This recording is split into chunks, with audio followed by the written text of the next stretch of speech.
ప్రభువైన యేసుక్రీస్తు నామములో మీకందరికీ ఈ ఉదయకాలము మరి శుభములు తెలియజేస్తున్నాం. మరి క్రిస్మస్ శుభ సందర్భంగా మీకు మరి మంచి ఒక గ్రీటింగ్ చెప్పాలని ఇలాగా మీ గ్రామంలో వచ్చాము. మరి 2024 సంవత్సరాల క్రితం ప్రభువైన యేసుక్రీస్తు ఈ భూమికి వచ్చాడు. మరి దేవదూతలే సైతం వచ్చి మరి ఇలాగా సర్వోన్నతమైన స్థలంలో దేవునికి మహిమయు ఆయనకి ఇష్టలైన ప్రజలకు సమాధానమని మరి సెలవిచ్చారు. ప్రియులారా, దావీదు పట్టణ ముందు నేడు రక్షకుడు మీ కొరకు పుట్టినాడు, ఈయన ప్రభువైన యేసు అని మరి ఈ భూమి మీద దేవుడు తన దూతల ద్వారా మరి ఈ చక్కటి శుభవచనాలు పలికించాడు. ఎందుకంటే మానవులు పాపములోను శాపములోను ఉన్నారు.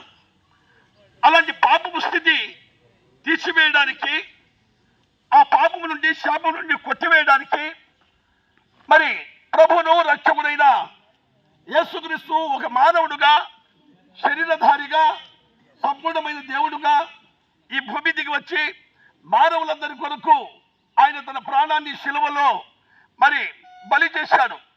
అంతేకాకుండా సర్వమానవులు సర్వలోకానికి ఈ భూమి మీదనే ఉండకుండా పరలోక రాజ్యంలో చేరడానికి కూడా దేవుడు తన ద్వారములు మరి తెరిచాడు. ప్రియమైన సోదరి సోదరులారా, క్రీస్తునందు ఈ శబ్దవేత్తం ద్వారా వింటున్న మీరు కొన్ని మాటలు గ్రహించాలని మరి ప్రభువైన యేసుక్రీస్తు నామములో మిమ్మల్ని వేడుకుంటున్నాం. అంతేకాకుండా ఈ మానవ జీవితం 60-70 సంవత్సరాల జీవితం అటు తర్వాత ముగించుకొని మన ప్రభువైన యేసుక్రీస్తు మరి మనకంటూ ఇచ్చిన ఆ పరలోక రాజ్యం చేరుకోవాలంటే దీపముండగానే ఇల్లు ఎలా చక్క పెట్టుకుంటున్నామో ప్రాణముండగానే ప్రభువైన యేసుక్రీస్తు మరి రక్షకుడని మనము మరి స్వీకరించాలి. ఎందుకంటే సర్వ మానవాళికి పరిశుద్ధమైన రక్తము ద్వారా మానవుడు శుద్ధీకరించబడాలి. ఆ సర్వమానవాళిని రక్షకుడైన యేసుక్రీస్తు ఒక మానవుడుగా ఈ భూమికి రావడం జరిగింది.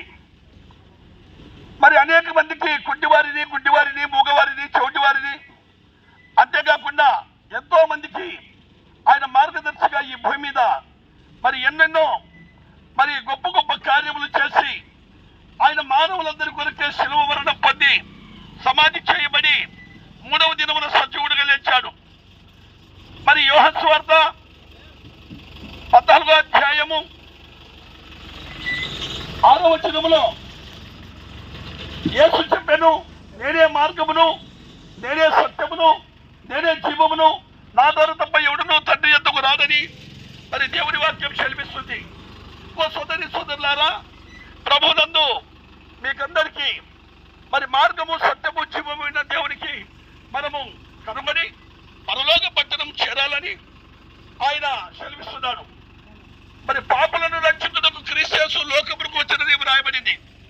పాప స్థితిలో ఉన్న మానవ జీవితానికి పాపం నుండి తొలగించి సత్య మార్గములో జీవింపజేయడానికే యేసుక్రీస్తు ప్రభు ఆయనే పాపిగా మారిపోయాడు. ఆయన మన కోసము రక్తం చిందించాడు. ఆ కలవరి శిలువలో బలి అయిపోయి ఆయన మరణం నుండి జీవములోనికి మరి పునరుత్థానుడై లేచాడు. ఆయన జననం, ఆయన చేసిన గొప్ప కార్యాలు, అలాగే సమాధిలో నుండి 3వ దినమున సజీవుడుగా లేచాడు. యేసుక్రీస్తు ప్రభు ఆయన పాపినని, ఎంత ఘోర పాపికైనా మరి రక్షణ కలిగజేసేదే దేవుని వాక్యం అండి. ఇది కులము కాదండి, ఇది మతము కాదండి, మార్గము, సత్యము, జీవము. ఈ మార్గము, సత్యము, జీవము ఉన్న దేవుడు మనల్ని ప్రేమించాడు కనుకనే మనము ఈ ఉదయ కాలంలో మరి ఆ గొప్ప మాటలు దేవుడు మనకు పత్రికలు మరి చదివి అందులో మా ఫోన్ నెంబర్లు ఉంటాయి, ఫోన్ చేయండి. మీ కొరకు మేము ప్రార్థించువారముగా ఉన్నాం. మరి సోదరి సోదరులారా, ఈ గొప్ప మాటలు విని మీ యొక్క కుటుంబాలు ఆశీర్వదించబడాలని ఈ ఉదయకాలమే ఈ సత్య సువార్తను మీ దగ్గర తీసుకొని వచ్చాము. సత్య సువార్త అనగా మంచి మాటలు. ఈ మంచి మాటలు విన్న మీరందరూ కూడా మరి ప్రభు అయిన యేసుక్రీస్తు నామములో పాపములు ఒప్పుకొని మరి విడిచిపెట్టినైతే మనకు నిత్య జీవం ఉంది.